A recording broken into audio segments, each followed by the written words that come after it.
Independent Sangram. Please like and subscribe to our channel. Do not forget to click the bell icon. اعوذ باللہ من الشیطان الرجیم بسم اللہ الرحمن الرحیم السلام علیکم ورحمۃ اللہ وبرکاتہ۔ میں محمد ظہیر رضا ہاشمی شتاری خلیفہ بارگاہ ہاشم پیر دستگیر بیجاپور آپ لوگوں کے سامنے اس معروضے کو لے کر کے حاضر ہوا ہوں کہ آج آئے دن ہندوستان میں ہم اطراف و اکناف کے نوجوانوں کو، ہندوستان میں رہنے بسنے والے لوگوں کو دیکھتے ہیں تو ہر کوئی پریشانی میں، ہر کوئی انسان جو ہے دنیاوی خواہشات میں الجھا ہوا نظر آتا ہے۔ جو لوگ صوفیاء کرام کے ماننے والے ہیں، صوفیزم کے ماننے والے ہیں، یہ لوگ بڑے سکون کے ساتھ زندگی گزارتے ہیں، کیونکہ صوفیاء کرام اس ہندوستان کی تاریخ میں، آپ صوفیاء کرام کے بارے میں آپ دیکھیں گے، پڑھیں گے تو آپ کو پتہ چلے گا کہ صوفیاء کرام کی زندگی ایک نمایاں کردار کے حامل و مالک صوفیاء کرام ہوتے ہیں۔ صوفیاء کرام کا طرز زندگی اس طریقے سے ان کی زندگی ہوتی ہے کہ عام انسان کسی چیز کو پا کر خوش ہو جاتا ہے، چاہے وہ دولت ہو، چاہے وہ ثروت ہو، چاہے حکومت ہو۔ خود پا کر خوش ہونے کو انسان ترقی سمجھتا ہے، لیکن صوفیاء کرام کا کلچر، صوفیاء کرام کی یہ طرز عمل، صوفیاء کرام کی زندگی یہ ہے کہ وہ دے کر کے خوش ہوتے ہیں۔ یہ ہندوستان کی تاریخ ہے کہ چرچ میں مسلمان نہیں جاتے ہیں، مندر میں مسلمان نہیں جاتے ہیں، گردوارے میں ہندو نہیں جاتے ہیں۔ ایک کمیونٹی کا آدمی دوسری کمیونٹی کے عبادت گاہ میں نہیں جاتا، لیکن صوفیاء کرام کی یہ درگاہ جسے کہا جاتا ہے، خانقاہ جسے کہا جاتا ہے، یہاں پر کسی طریقے کا جو ہے بھید بھاؤ نہیں کیا جاتا۔ یہ درگاہ ایک واحد ایسی جگہ ہے جہاں پر سکھ بھی جاتے ہیں، ہندو بھی جاتے ہیں، مسلمان بھی جاتا ہے، ہر دھرم کا ماننے والا صوفیاء کرام کے پاس جاتا ہے۔ اس کی سب سے زندہ مثال ہمارے سامنے حضور سرکار خواجہ خواجگاں، خواجہ ہندوستان، حضرت خواجہ معین الدین حسن چشتی سم اجمیری رحمۃ اللہ تعالیٰ علیہ کی ذات بابرکت ہے، ان کا آستانہ ہے۔ آپ کے آستانے میں آپ تاریخ اٹھا کر کے دیکھیں، 850 900 سال سے آپ کے یہاں لنگر بن رہا ہے۔ وہاں پر یہ نہیں دیکھا جاتا کہ کون کھا رہا ہے، بلکہ یہ دیکھا جاتا ہے کہ ایک انسان کھا رہا ہے۔ صوفیاء کرام کی تعلیمات یہی ہے کہ ہمارے یہاں انسان کو دیکھا جاتا ہے، اس کا دین نہیں دیکھا جاتا، اس کا دھرم نہیں دیکھا جاتا۔ یہ صوفیاء کرام کی تاریخ ہے، یہ تعلیمات ہیں، جس تعلیمات پر سرکار خواجہ غریب نواز سرکار نے زور دیا، اور ان کے خلفاء حضرت خواجہ قطب الدین بختیار کاکی ہوں، یا حضرت خواجہ بابا فرید ہوں، یا خواجہ نظام الدین محبوب الہی ہوں، یا حضرت سرکار قطب دکن سید محمد محمود الحسینی بندہ نواز گیسو دراز، جن کا آستانہ گلبرگہ میں مرجع خلائق ہے۔ آپ کی بھی ذات اٹھا کر کے دیکھیں، آپ نے ہر دھرم کے ماننے والوں کا ادب کیا ہے، احترام کیا ہے، ان کے ساتھ محبت کے ساتھ، پیار و محبت کا جو اسلام کی یہ عین تعلیم ہے۔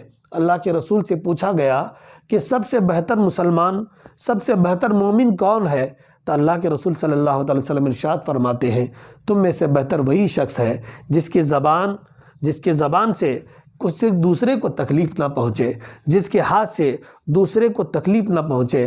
یہ تعلیمات جو ہے ہمارے بزرگان دین کے ذات میں ہمیں نظر آتے ہیں۔ خواجہ غریب نواز سرکار انہی کے نقش قدم پر چلتے ہوئے ہندوستان کی ایک عظیم خانقاہ جو سرکار ہاشم پیر دستگیر رحمۃ اللہ تعالیٰ علیہ، جن کا آستانہ بیجاپور میں مرجع خلائق ہے، آپ کے آستانے میں جا کر کے دیکھیں، ہر دھرم کے ماننے والے وہاں پر آتے ہیں، خالی دامنوں کو اپنے مراد مقصد سے بھرتے ہوئے نظر آتے ہیں۔ وہاں کے جو سادات ہوں، جو جتنے بھی سلسلے کے بزرگان دین ہوں، ان کے خاندان میں یہ رواج چلا ہوا آیا ہے، آستانے میں آنے والے کا دھرم نہیں پوچھا جاتا، اس کی ذات نہیں پوچھی جاتی، بلکہ آنے والا انسان ہے۔ اس کے ہر آستانوں میں لنگر کا اہتمام کیا جاتا ہے، اور لنگر میں ہزاروں لاکھوں کی تعداد میں لوگ لنگر تناول کرتے ہیں، کھاتے ہیں، اور ان کی فریادوں کو سنا جاتا ہے۔ یہ ہمارا صوفیوں کا ایک کلچر ہے۔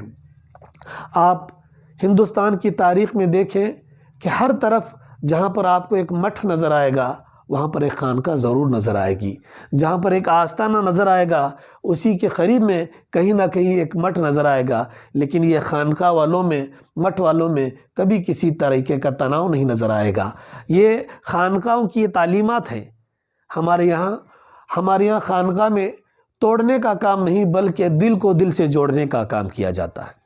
یہ ہندوستان جہاں پر کئی دھرم کے لوگ رہتے بستے ہیں، ایک دوسرے کے ساتھ پیار و محبت کے ساتھ، ملن کے ساتھ، بھائی چارگی کے ساتھ اس ہندوستان میں سب لوگ آرام سے رہتے ہیں، اس کی ایک وجہ یہ بھی ہے کہ یہاں کے لوگوں کے دل بڑے اچھے ہیں، یہاں کے لوگوں کے دل کشادہ ہیں۔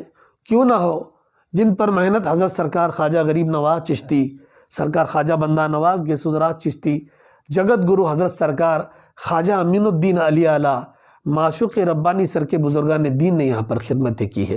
یہ ہمارا کرناٹک کا جو علاقہ ہے، اس کرناٹک میں بنگلور میں حضرت توکل مستان سہروردی رحمۃ اللہ تعالیٰ علیہ کا آستانہ ہے۔ یہ یہاں کے وہ بزرگ ہیں جنہوں نے یہاں کے ہندوستان کی تہذیب کو دیکھ کر کے جو ہے یہاں کے لوگوں کی تربیت ایسی کی ہے کہ لوگ ایک دوسرے سے مل کر کے رہتے ہیں۔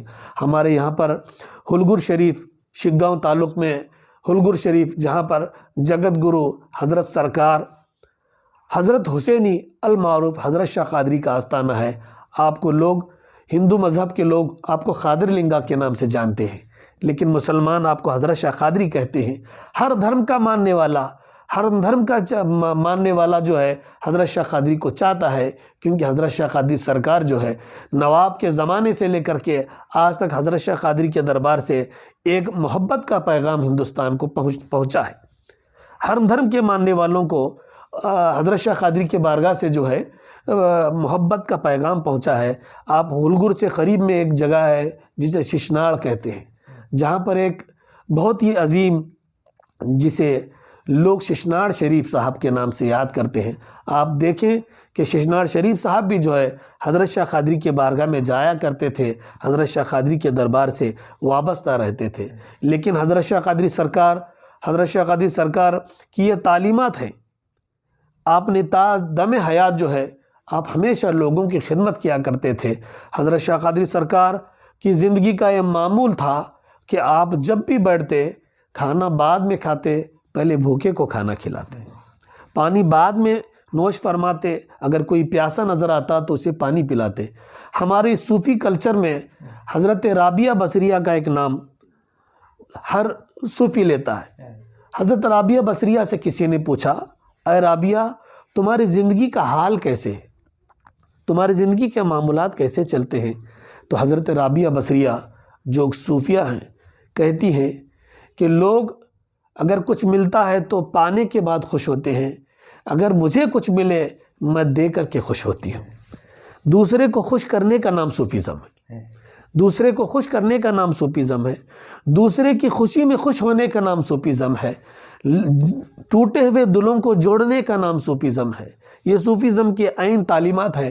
ہاشم پیر دستگیر رحمۃ اللہ تعالی علیہ سرکار فرماتے ہیں کہ مجھے کسی نے کہا کہ سرکار آپ کس چیز کو پسند کرتے ہیں؟ تو ہاشم پیر دستگیر سرکار کہتے ہیں، میں ٹوٹے ہوئے دلوں کو جوڑنے کو پسند کرتا ہوں۔ دلوں سے جوڑنے کا کام صوفیزم کا ہے، اور اس کام پر اسی کام کے تحت جو ہے ہمیں بھی چلنا ہے تا دم حیات۔ ہمارے پیر و مرشد سرکار سید شاہ محمد معین الدین حسینی ہاشمی مسند نشین آستانہ عالیہ حضرت سرکار ہاشم پیر دستگیر نے مجھے خلافت سے نوازا ہے، اور یہ وصیت کی ہے کہ خانقاہ میں آنے والے کا دھرم نہ پوچھا جائے، اس کا دین نہ پوچھا جائے، بلکہ آنے والا انسان ہے، ہمیں خلق کی خدمت کرنی ہے۔ جتنے بھی دنیا میں انسان ہیں یہ سب اللہ کا کنبہ ہے، یہ سب اللہ کا کنبہ ہے، یہ اللہ کی مخلوق ہے، ہمیں اس کے ساتھ محبت کے ساتھ رہنا ہے۔ دنیا میں کوئی چیز ساتھ جانے والی نہیں ہے۔ اگر ہمارے ساتھ کوئی چیز جائے گی تو ہمارے اچھے اعمال جائیں گے، ہمارا اچھا کردار ہمارے ساتھ جائے گا۔ اس دنیا میں ہم خالی ہاتھ آئے ہیں، ایک دن اللہ کے پاس ہمیں خالی ہاتھ لوٹنا ہے۔ ہمیں لے جانا ہے تو اچھے اعمال لے جانے ہیں، ہمیں لے جانا ہے تو نام اعمال اپنے ساتھ لے جانا ہے۔ اس لیے یہ دنیا 4 دن کی ہے. صوفیہ کا ایک طریقہ ہے وہ اس دنیا کو چھوڑ کر آخرت کی زندگی کے بارے میں اپنے چاہنے والوں کو، اپنے مریدین کو، اپنے خلفاء کو یہ وصیت کرتے ہیں، یہ نصیحت کرتے ہیں کہ ہاتھ سے جتنا ہو سکے اتنا اچھے کام کیے جائے، زبان سے جتنا ہو سکے اچھی بات بولی جائے، اور اپنی زندگی کو جو ہے حضور صلی اللہ تعالی وسلم کے بتائے ہوئے طریقے کے مطابق پوری زندگی کو گزارنا ہے. اسی کلچر کا نام صوفیزم ہے. یہ صوفیہ کی تعلیمات ہے. بہرائچ شریف، دیوا شریف میں ایک بڑے صوفی گزرے ہیں جن کا نام حضرت وارث پاک ہے. حضرت وارث پاک ہے. حضرت وارث پاک ایک مرتبہ بیٹھے ہوئے تھے کہ حضرت وارث پاک رحمۃ اللہ تعالیٰ علیہ کو پیاس لگی تھی. اتنے میں ایک عورت، جسے اس زمانے کے لوگ نچلے طبقے کی لوگ کہتے تھے، کم ذات، جسے لوگ پرانا کلچر تھا اس زمانے میں، جو گندگی صاف کرتے ہیں ان لوگوں کو بری نظر سے دیکھا جاتا تھا. حضرت وارث پاک کو پیاسا دیکھ کر وہ عورت پانی لے کر کے آتی ہے، پانی لا کر کے پیش کرتی ہے. سارے لوگ دیکھنے لگے کہ یہ گندگی صاف کرنے والی عورت حضرت وارث پاک کے سامنے جو ہے پانی پیش کر رہی ہے، کیا یہ پانی پی لیں گے؟ حضرت وارث پاک مسکرانے لگے. مسکرا کر، یہ صوفیہ کا کلچر دیکھیے، وہ مسکرا کر کے اس کے پانی کو ہاتھ میں لے لیتے ہیں، پیتے ہیں. پی کر کے کہتے ہیں کہ تو اپنے دل کو چھوٹا مت کر، تو ظاہری گندگی کو پاک کرتی ہے، تو ظاہری گندگی کو پاک کرتی ہے. میں بھی مہتر ہوں، میں باطنی گندگی کو پاک کرتا ہوں. تو ظاہری دکھنے والی گندگی کو پاک کرتی ہے، میں باطنی گندگی کو پاک کرتا ہوں. تو باہر کی نالیوں کو صاف کرتی ہے، میں دل کے میل کچیل کو پاک کرنے والا ہوں. تو بھی کلینر ہے، میں بھی کلینر ہوں. تیرا بھی کام پاک صاف کرنے کا ہے، میرا بھی کام پاک صاف کرنے کا ہے. تو یہ صوفیہ کا کلچر ہے کہ آنے والے کا دھرم نہ دیکھو، آنے والے کی ذات نہ دیکھو. آنے والا اللہ کا بنایا ہوا انسان ہے، اللہ کا پیدا کیا ہوا انسان ہے. انسان، یہ صوفیہ کا طریقہ ہے. ہمارے یہاں بھید بھاؤ نہیں ہے، بھید بھاؤ نہیں ہے. آپ ہمارے ساتھ اگر آپ کسی مٹھ کے پیٹادھیپتی کو بھی بٹھائیں گے، ہم بڑی محبت کے ساتھ بیٹھیں گے، کیونکہ صوفیہ کا ایک کلچر، ہم محبت کے ساتھ رہنے والے لوگ ہیں. ہم محبت کے لوگ ہیں کیونکہ ہمارے صوفیہ، جس طرح کے سرکار خواجہ مندہ نواز گیس الراز رحمۃ اللہ علیہ کے ذات بابرکت کے وقت جو ہے، اس وقت کے وہاں کے ایک بہت بڑے مٹھادھیش، پیٹادھیپتی حضرت کے دوست تھے. خواجہ نظام الدین محبوب الہی سرکار کی بھی آپ تاریخ اٹھا کر کے دیکھیں. دیگر مذہب کے ماننے والے بھی جو ہے حضرت کے ساتھ ان کی دوستی تھی، آپ بڑے محبت کے ساتھ ملتے تھے. میرے آقا جناب احمد مجتبیٰ محمد مصطفیٰ صلی اللہ تعالیٰ علیہ وسلم کا یہ اسلام ہے. اسلام کا مطلب ہی سلامتی، سلامتی کا ہمارا اسلام ہے. ہمیں چاہیے کہ اپنے دلوں کی گندگی کو ہم دور کریں. دل کیسا ہونا چاہیے؟ یہ صوفیہ کی تعلیمات میں ہے کہ دل کو زمین کے مانند بنانا چاہیے. زمین میں اگر آگ بھی لے جا کے ڈالیں گے تو زمین لوٹاتی نہیں ہے. آپ گندگی لے جا کر کے ڈالو گے تو زمین واپس دیتی نہیں ہے. ایک نیک آدمی کو بھی دفناؤ تو زمین واپس نہیں لوٹاتی ہے. ایک شرابی کو بھی قبر میں دفناؤ تو زمین واپس نہیں لوٹاتی ہے. اس کے جسم میں آپ جو بھی اس کے پیٹ میں ڈالتے ہو زمین ڈال لیتی ہے. ہر انسان کو اپنا دل ویسا بنانا چاہیے. اگر کوئی اچھا ہے وہ بھی ہمارا ہے، اگر کوئی برا ہے وہ بھی ہمارا ہے، اگر کوئی نیک ہے وہ بھی ہمارا ہے، اگر کوئی بدکار ہے وہ بھی ہمارا ہے. ہمیں انسان کو دیکھنا ہے. ہمیں اللہ تک پہنچنے کے لیے اللہ کو ہم کھانا نہیں کھلا سکتے، اللہ کو ہم پانی نہیں پلا سکتے، اللہ کو ہم لباس نہیں پہنا سکتے. کیوں؟ اللہ جسم سے پاک ہے، اللہ جسم جسمانیات سے پاک ہے. لیکن اللہ کی خوشی یہ ہے کہ اگر ہم کسی پیاسے کو پانی پلاتے ہیں تو اللہ خوش ہوتا ہے. اگر ہم کسی ننگے کو کپڑا پہناتے ہیں تو اللہ خوش ہوتا ہے. اگر ہم کسی بھوکے کو کھانا کھلاتے ہیں تو اللہ خوش ہوتا ہے. یہ صوفیہ اکرام کے تعلیمات ہیں کہ ہم بھوکے کو کھانا کھلاتے ہیں تو ہمارا رب خوش ہوتا ہے. ہم اگر کسی پیاسے کو پانی پلاتے ہیں تو ہمارا رب خوش ہوتا ہے. اگر ہم کسی ننگے کو کپڑا پہناتے ہیں تو اللہ خوش ہوتا ہے. یہ صوفیہ کی تعلیمات ہیں، یہ صوفیہ کے تعلیمات ہیں.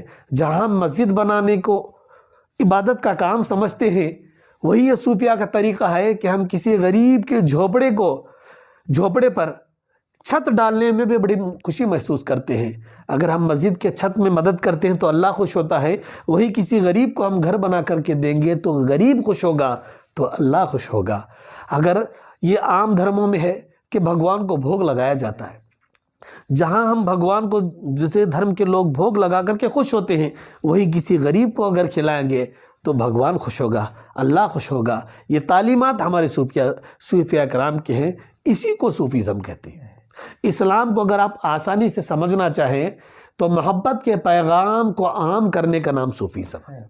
محبت کے پیغام کو عام کرنے کا نام صوفیزم ہے، بھائی چارگی کو عام کرنے کا نام صوفیزم ہے۔ یہ صوفیزم اگر کوئی صوفیزم، میں سمجھتا ہوں کہ اگر ہندوستان کے مسلمان صوفیزم کو پڑھ لیں، صوفیہ کی تعلیمات پر عمل کریں، یہ میں تو کے جھگڑے ختم ہو جائے گی۔ ہر طرف انسان محبت کے ساتھ رہے گا، خوشی کے ساتھ رہے گا، بھائی چارگی کے ساتھ رہے گا۔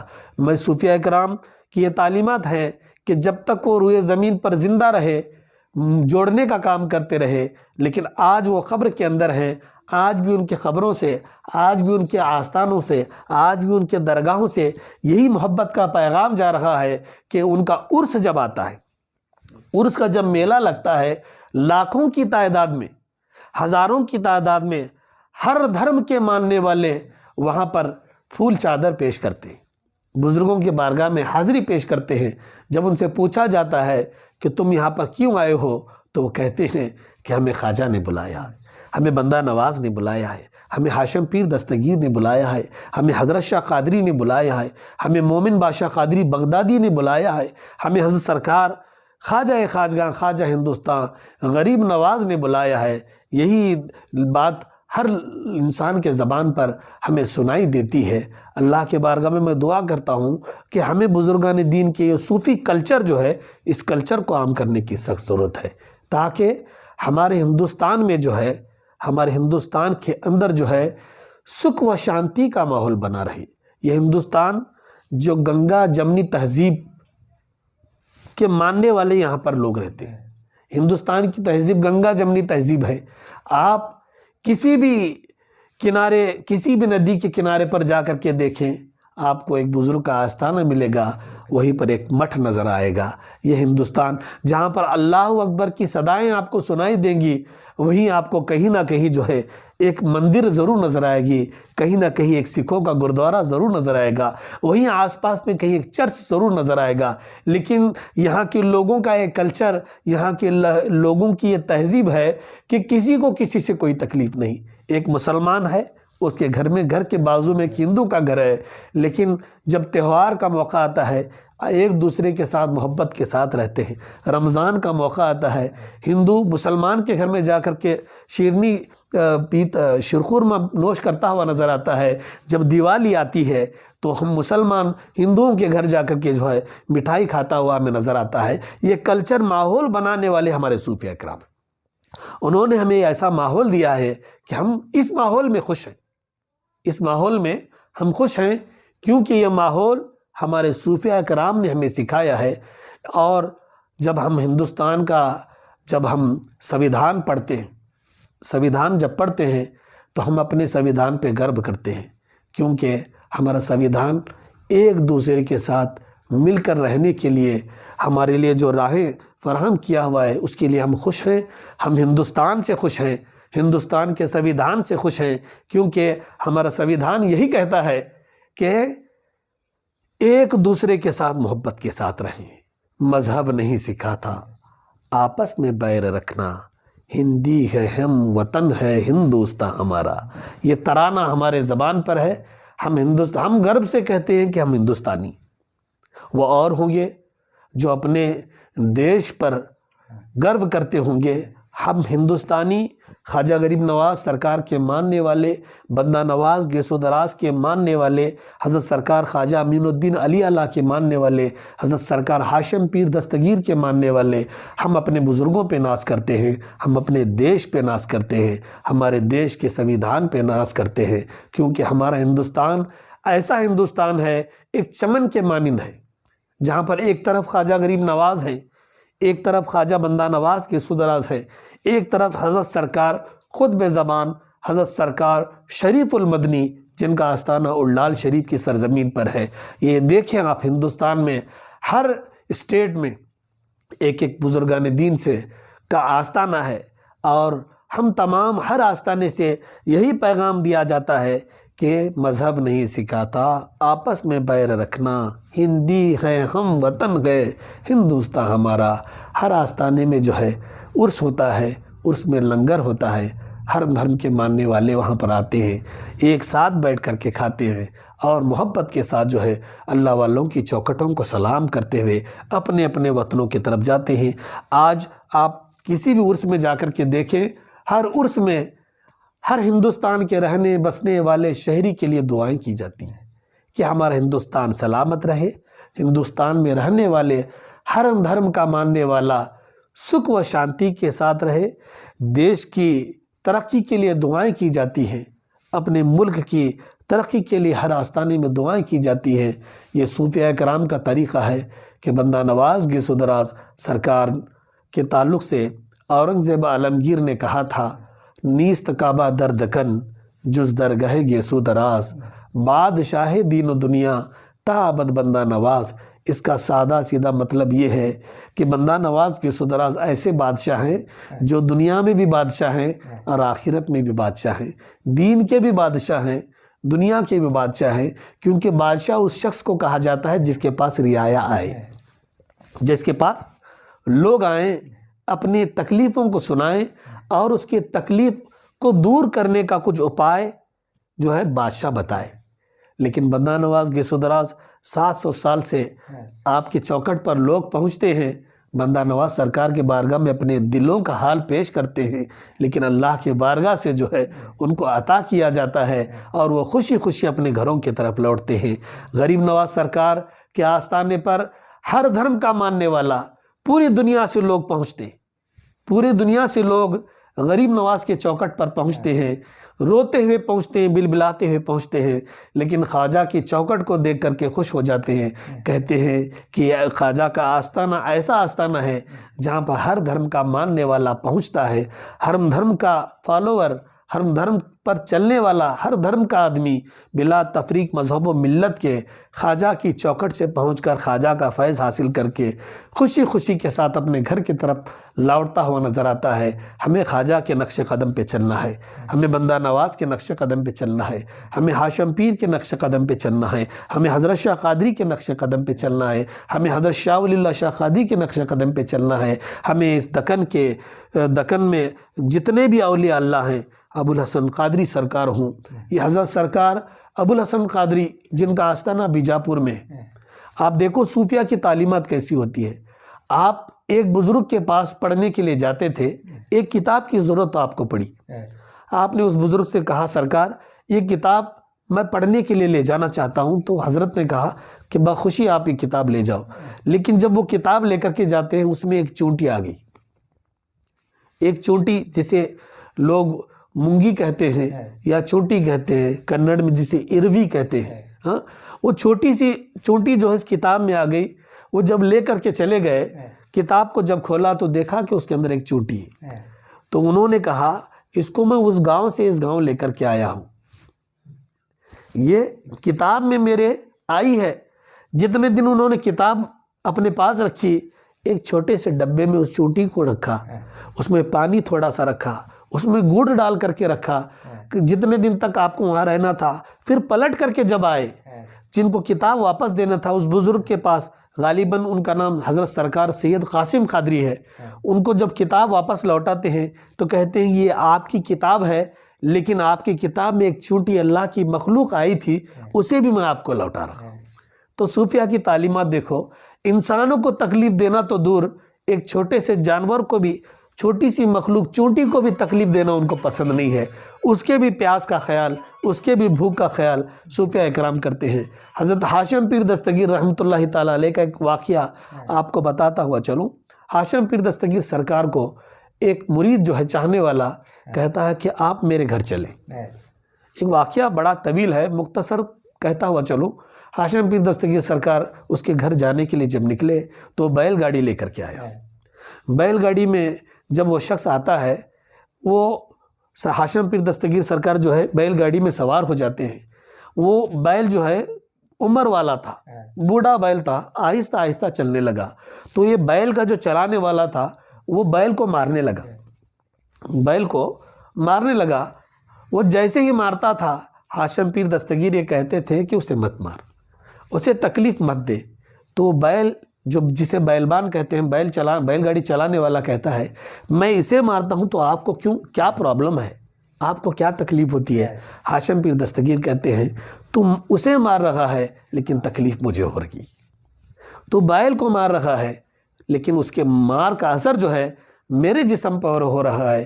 یعنی صوفیہ کے تعلیمات ہیں، انسان کو اگر کوئی مارتا ہے تو وہ اسے بھی اپنی تکلیف سمجھتے ہیں. جانور کو بھی اگر ان کے سامنے اگر کوئی جانور کو بھی تکلیف دے تو وہ جانور کی تکلیف کو بھی اپنی تکلیف سمجھتے ہیں. یہ صوفیہ کا طریقہ ہے، اسے صوفیزم کہتے ہیں. یہ صوفیہ کے تعلیمات ہیں کہ ایک اللہ کی عبادت کی جائے، اللہ کے سوا کسی کو عبادت کے لائق نہ مانا جائے، اور ہمیشہ جو ہے اس دنیا کو چھوڑ کر کے ہمیں جانا ہے، اللہ تبارک و تعالیٰ کی بارگاہ میں حاضر ہونا ہے. اسے خوش کرنے کے لیے دنیا کو ہمیں جینا ہے، دنیا میں ہمیں جینا ہے، اور ہم سے لوگ خوش رہیں بھلے ہم تکلیف میں کیوں نہ رہیں، بھلے ہم تکلیف میں کیوں نہ رہیں. ہر آدمی خوش رہے، ہمارا پڑوسی ہم سے خوش رہے، ہمارا پڑوسی ہم سے خوش رہے، ہمارا ہمسایہ ہم سے خوش رہے. یہ صوفیہ کے تعلیمات ہیں کہ آج بھی ان کے بارگاہوں میں جو ہے لنگر پکتا ہے اور بٹتا ہے. یہ پکایا جاتا ہے، یہ نہیں دیکھا جاتا کہ کون کھا رہا ہے. آپ ہندوستان کی تاریخ اٹھا کر کے دیکھیں، یہی ٹمکور میں سدھ گنگا مٹھ ہے، وہاں بھی آپ کھانا پکتا ہے، پکایا جاتا ہے، یہ نہیں دیکھا جاتا کہ کون کھا رہا ہے. ہبلی میں سدھارود مٹھ ہے، ہاں ہبلی میں سدھارود مٹھ ہے، نول گند میں مٹھ ہے، گرگ میں مٹھ ہے. اس ہمارے ہبلی دھارواڑ کے اطراف و اکناف میں آپ دیکھیں، شیرٹی میں دیکھیں، شیرٹی میں جگت گرو فقیر سوامی کے نام سے مٹھ ہے. آپ تاریخ اٹھا کر کے دیکھیں، آپ کو بھی دیکشا جو ہے حضرت خواجہ امین الدین علی اعلیٰ، بیجاپور میں جو خواجہ امین الدین علی اعلیٰ ہیں ان سے آپ کو دیکشا ہے. آپ کے نام سے چراغ شیرٹی کے مٹھ میں جو چراغ جل رہا ہے وہ خواجہ امین الدین علی اعلیٰ کی عطا کردہ نعمت ہے. یہ ہندوستان کی تاریخ ہے. اگر آپ اس کو ہم سب سے پہلے یہ جو ہمارا نوجوان طبقہ جو ہے یہ اپنے بزرگوں کے لٹریچر کو نہیں پڑھتا ہے. صوفیزم صرف سنتے ہیں. صوفیہ کی تعلیم کیا ہونی چاہیے، صوفیہ کی تعلیم کیا ہونی چاہیے، اس کے تعلق سے کوئی غور ہاں آج ضرورت اس بات کی ہے کہ مٹوں میں خانقاہوں میں جتنے بھی دنیا میں عبادت گاہیں ہیں جہاں پر اللہ تبارک و تعالیٰ کو یاد کیا جاتا ہے، محبت کا پیغام دینا چاہیے. اور جو یوا پیڑھی ہے، جو یہ یوا جنریشن، جو نوجوان طبقے کے لوگ ہیں، ان کو بتانا چاہیے کہ محبت کیا چیز ہوتی ہے. محبت اللہ سے کی جائے، ماں باپ سے کی جائے، رشتہ داروں سے کی جائے، آس پڑوس میں رہنے بسنے والوں سے کی جائے، غریبوں سے کی جائے، بیماروں سے کی جائے. آج صوفیہ کرام کے تعلیمات پر میں سمجھتا ہوں کہ اگر صوفیہ کی تعلیمات پر لوگ عمل کرنے لگ جائیں، کہیں کسی قسم کا فساد نہ ہو، کہیں کسی قسم کا جھگڑا نہ ہو. کیونکہ صوفیہ کی یہ تعلیمات ہیں کہ وہ سب کو اپنا سمجھتے ہیں، سب کو اپنا سمجھتے ہیں. یہ صوفیہ کی تعلیمات کے جو ماننے والے ہوتے ہیں وہ بڑا نہیں سمجھتے بلکہ خود کو چھوٹا سمجھتے ہیں.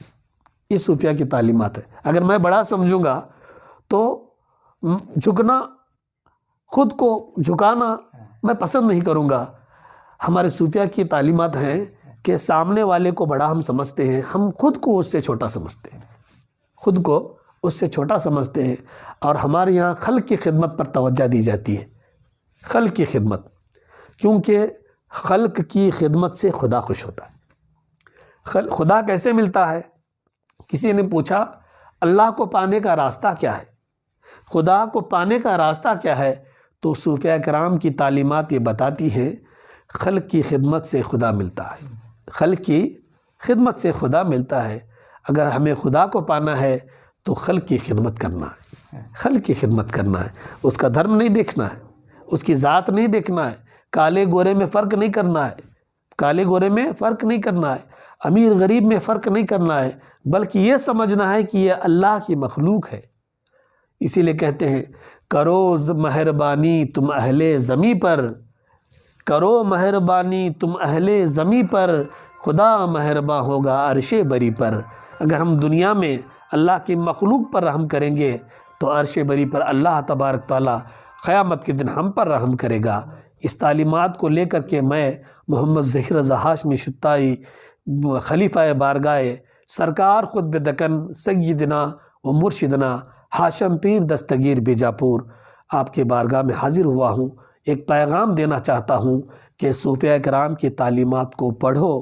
صوفیہ کرام کے کلچر وہ کیسا کلچر ہوتا ہے، کسی صوفی سے محبت کرو، کسی صوفی کی صحبت کو اختیار کرو، خانقاہوں میں جاؤ اور خانقاہوں کی تعلیمات کیا ہوتی ہیں، خانقاہوں میں کس چیز کی تعلیم دی جاتی ہے۔ آج ہمیں اس بات کی سخت ضرورت ہے کہ جو انسان خانقاہوں سے جڑا ہوا ہے وہ انسان محبت کا پیغام دے گا، اور جو مسلمان ہے اسلام سلامتی کا مذہب ہے، محبت کا مذہب ہے، پیار کا مذہب ہے۔ انسان اپنے اسلام کو، ہر مسلمان اسلام کی تعلیمات کو پڑھے اور صوفیہ کرام کے تعلیمات کو جانے، صوفیہ کرام سے محبت کرے اور ان کے تعلیمات پر چلتے ہوئے ہندوستان کا ایک اچھا ناگرک بنے۔ اگر ہم ایک دوسرے کے ساتھ محبت کے ساتھ رہیں گے ہمارا شہر ترقی کرے گا۔ اگر شہر میں سکون رہے گا تو ہمارا شہر ترقی کرے گا۔ اگر جس گاؤں میں لوگ کئی کمیونٹی کے لوگ رہتے ہیں سب محبت کے ساتھ رہیں گے تو وہ گاؤں ترقی کرے گا، پھر اس کے بعد شہر ترقی کرے گا۔ اسی طریقے سے وہ ملک، جس ملک میں کئی مذہب کے لوگ ایک دوسرے کے ساتھ مل جل کر کے پیار محبت کے ساتھ رہتے ہیں، وہ ملک ترقی کرے گا۔ ہندوستان کی یہ پہچان ہے، یہ واحد ہندوستان کو یہ پہچان حاصل ہے کہ یہاں پر کئی زبانیں بولنے والے لوگ ہیں، کئی سبھیتا کے ماننے والے یہاں پر لوگ ہیں، کئی دھرم کے ماننے والے یہاں پر لوگ ہیں، لیکن یہ ہندوستان واحد ایسا ملک ہے جہاں پر کئی مذہب کے ماننے والے ہیں، کئی بولیاں بولنے والے ہیں، یہاں پر لباس میں کئی طریقے کا لباس پہننے والے ہیں، لیکن جب بات آتی ہے ہندوستان کی تو سب ایک پلیٹ فارم پر نظر آتے ہیں، سب ایک پلیٹ فارم پہ نظر آتے ہیں۔ ہر انسان ہونا بھی یہی چاہیے، انسان محبت کا پیغام دے، جب تک اس دنیا میں رہے محبت کے پیغام کو عام کرے، اور ایک دن جب اس دنیا کو چھوڑ کر کے جائے گا، جب کسی انسان کا انتقال، دنیا میں کوئی رہنے کے لیے نہیں آیا، کوئی رہنے کے لیے نہیں آیا۔ حضرت سرکار خواجہ بندہ نواز گیسو راز کو آج لوگ کیوں یاد کرتے ہیں؟ یا آپ کی زندگی کو یا لوگ یاد کرتے ہیں۔ ہاشم پیر دستگیر کو آج لوگ کیوں یاد کرتے ہیں؟ آپ نے ایسی زندگی دنیا میں رہ کر کے آپ نے گزارا ہے کہ آج ہر انسان آپ کو یاد کرتا ہے۔ خواجہ امین الدین علی اعلیٰ کو لوگ جگت گرو کہتے ہیں، کیوں کہتے ہیں؟ کیونکہ آپ نے اس دنیا کے ترقی کے لیے، لوگوں کی ترقی کے لیے، خلق کی خدمت ایسی آپ نے کی ہے کہ ہر مذہب کا لوگ آپ کو گرو کہتا ہے۔ گرو کا استان پانا کوئی آسان بات نہیں۔ گرو کسے کہتے ہیں؟ شش اگر چالاک ہے اس کا بھی وہ گرو ہونا چاہیے، اگر شش اگر چالاک نہیں ہے اس کا بھی وہ گرو ہونا چاہیے۔ گرو کی پدوی اسے ملتی ہے جس کا دل کشادہ ہو، جس کا دل بڑا ہو، جس کے دل میں علم ہو، جس کے دل میں محبت ہو۔ یہ پیغام جہاں پر ملتا ہے وہ گرو ہوتا ہے، جس سے پوری دنیا کا کلیان ہوتا ہے اسے جگت گرو کہتے ہیں۔ جسے جگت کا کلیان ہو اسے جگت گرو کہتے ہیں۔ حضرت خواجہ امین الدین علی اعلیٰ ہو، یا خواجہ غریب نواز ہو، یا خواجہ بندہ نواز گیسو دراز ہوں، یا ہاشم پیر دستگیر ہوں، یہ وہ لوگ ہیں جنہوں نے لوگوں کو محبت کا پیغام دیا ہے۔ ایک چھوٹا سا واقعہ ہاشم پیر دستگیر کا آپ کے سامنے پیش کرتے ہوئے میں اپنی بات کو ختم کروں گا کہ ہاشم پیر دستگیر جو ہے مدینے سے پانی کے جہاز میں بیٹھ کر کے گوا آتے۔ گوا کے بندرگاہ پہ جب ہاشم پیر دستگیر کا جو جہاز پہنچتا ہے اس وقت علی عادل شاہ کی حکومت گوا تک تھی، علی عادل شاہ کی حکومت گوا تک تھی۔ جب ہاشم پیر دستگیر وہاں پر پہنچے اس جہاز میں، اب ایک آدمی سفر کر کے آ رہا ہے، اس جہاز میں نہ جانے کیسے کیسے لوگ ہوں گے، لیکن انہی میں سے کچھ لوگ چور اچک کے تھے، وہ بھی ہاشم پیر دستگیر کے ساتھ اس جہاز میں تھے یا ٹاپو پر، وہ بھی لوگ بندرگاہ پہ جمع ہو گئے، لیکن سب کو پکڑ کر کے علی عادل شاہ کے سپاہیوں نے قید خانے میں ڈال دیا، جیل میں بند کر دیا۔ رات میں سرکار احمد مجتبیٰ محمد مصطفیٰ صلی اللہ علیہ وسلم علی عادل شاہ کے خواب میں آ کر کے کہتے ہیں کہ تیرے قید خانے میں میرا بیٹا ہاشم حسینی قید ہے، اسے رہا کر دے۔ بادشاہ نے وہاں سے خط بھیجا کہ جیل میں جس کا نام ہاشم حسینی ہے اسے چھوڑ دیا جائے۔ جیسے ہی خط ملا، وہ جو سپہ سالار تھا، جو جیل میں جتنے قیدی قید تھے، وہ جیل کا داروغہ آیا، آ کر کے کہنے لگا اس میں اگر کوئی ہاشم حسینی نام کا کوئی شخص ہو تو اس کے نام آزادی کا پروانہ آیا ہے، وہ آزاد ہو جائے۔ ہاشم پیر دستگیر مسکرانے لگے، اپنے جیل میں جو لوگ بند تھے ان سے کہنے لگے تم میں سے کوئی، یہ نہیں کہا کہ تم بولو، یہ نہیں کہا کہ تم بولو، ایک ہاشم پیر دستگیر کہتے ہیں کہ تم میں سے کوئی اپنا نام سید ہاشم حسینی بول کر کے تم آزاد ہو جاؤ۔ اس میں سے ایک شخص اپنا نام ہاشم حسینی کہتا ہے تو اسے چھوڑ دیا گیا۔ دوسرے دن پھر میرے آقا صلی اللہ علیہ وسلم بادشاہ کے خواب میں آ کر کہتے ہیں کہ تیرے قید میں میرا بیٹا ہاشم حسینی قید ہے، اسے رہا کر دے۔ بادشاہ نے پھر خط بھیجا، دوسرے دن پھر قیدی وہ داروغہ آ کر کے کہتا ہے اس میں ہاشم حسینی کون ہے، اس کے نام سے آزادی کا پروانہ آیا ہے، وہ آزاد ہو جائے۔ پھر ہاشم پیر یہ کہتے ہیں کہ تم میں سے کوئی اپنا نام ہاشم حسینی کہہ کر کے آزاد ہو جاؤ۔ دوسرا آزاد ہو جاتا ہے۔ مسلسل 3 راتوں تک جو یہ سلسلہ چلتا رہا، آخرکار بادشاہ نے کہا کہ اس وقت جتنے لوگ اس جیل میں قید ہیں جا کر کے تحقیق کرو کہ ہاشم حسینی کون ہے۔ تب داروغہ آ کر کے کہتا ہے کہ سچ بتاؤ تم میں سے ہاشم حسینی کون ہے؟ تو ہاشم پیر دستگیر کہتے ہیں کہ میرا نام سید ہاشم حسینی ہے، لیکن میں ایک اکیلا آزاد ہونا مجھے پسند نہیں ہے۔ اگر میں آزاد بھی ہوں گا تو ان سب کو لے کر کے آزاد ہوں گا۔ اگر قید میں مجھے رکھنا ہے، ان کے ساتھ میں بھی قید میں رہنا پسند کروں گا۔ اگر آزادی دینا چاہتے ہو، اس قید سے مجھے چھٹکارا دینا چاہتے ہو تو میں اکیلا نہیں جاؤں گا، بلکہ میرے ساتھ جتنے قید ہوئے سب کو آزادی دلا کے جاؤں گا۔ یہ دل صوفیہ کا ہوتا ہے، یہ کلچر صوفیہ کا ہوتا ہے، یہ تعلیمات صوفیہ کی ہیں۔ آج میں دعا کرتا ہوں کہ اللہ ہمیں ہمارے صوفیہ کے نقش قدم پہ چلنے کی توفیق عطا فرمائے، اور خواجہ غریب نواز، خواجہ خواجگاں، خواجہ ہندوستان، خواجہ معین الدین حسن چشتی ثم اجمیری رحمۃ اللہ تعالیٰ علیہ نے ہندوستان میں جو ہے اسلام کی شمع کو روشن کیا ہے، ہمیں ان کے نقش قدم پر چلنے کی اللہ توفیق عطا فرمائے۔ اور دکن میں خواجہ بندہ نواز گیسو دراز کے قدم سے اسلام کو جو ہے فراوانی حاصل ہوئی ہے، خواجہ بندہ نواز گیسو دراز کے نقش قدم پہ ہمیں چلنے کی توفیق عطا فرمائے، اور ہمارے پیر مرشد سرکار ہاشم پیر دستگیر رحمۃ اللہ تعالیٰ علیہ کے بتائے ہوئے طریقے پر ہم تمام کو زندگی گزارنے کی اللہ توفیق عطا فرمائے۔ جب تک ہم دنیا میں رہیں اللہ کی خلق کی خدمت کرتے رہیں، اور ہمیں جب یہاں سے جب ہمارا انتقال ہو جائے، جب اللہ کی بارگاہ میں ہماری حاضری ہو، تو اللہ تبارک تعالیٰ کی بارگاہ سے جو ہے ہمیں نعمتیں ملے، اور ہماری نجات و مغفرت ہو، اور ہماری بخشش ہو۔ خلق کی خدمت سے خدا ملتا ہے، بس یہی بات ہمیں بتائی گئی ہے، اس بات پر ہم عمل کر رکھے ہیں۔ میں آپ لوگوں سے گزارش کرتا ہوں آپ تمام لوگ جہاں بھی رہیں محبت کے ساتھ رہیں، جن کے ساتھ رہیں محبت کا پیغام دیں، کیونکہ اسلام محبت کا مذہب ہے، صوفیزم محبت کے مذہب کو کہتے ہیں۔ یہ صوفیہ کا طریقہ، یہ محبت کا طریقہ ہے، یہ محبت کا راستہ ہے۔ اسی لیے سرکار امیر خسرو رحمۃ اللہ تعالیٰ علیہ جو نظام الدین محبوب الہی کے مرید ہیں، کہتے ہیں بہت کٹھن ہے ڈگر پنگھٹ کی، یہ بہت کٹھن ڈگر پنگھٹ کی ہے، یہاں پر دل کو بڑا کشادہ کرنا چاہیے۔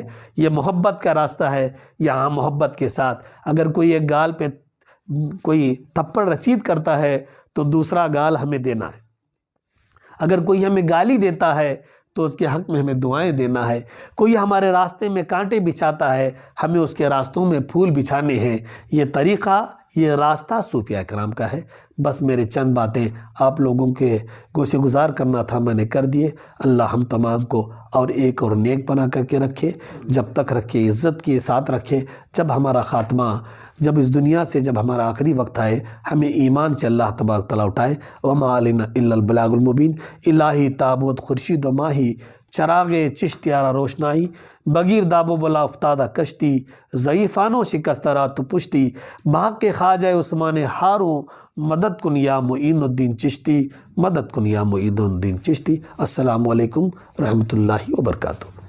ಪ್ರಿಯ ವೀಕ್ಷಕರೇ, ಇಂಡಿಪೆಂಡೆಂಟ್ ಸಂಗ್ರಾಮ್ ನ್ಯೂಸ್ಗೆ ಸ್ವಾಗತ. MK ನದಾಬ್.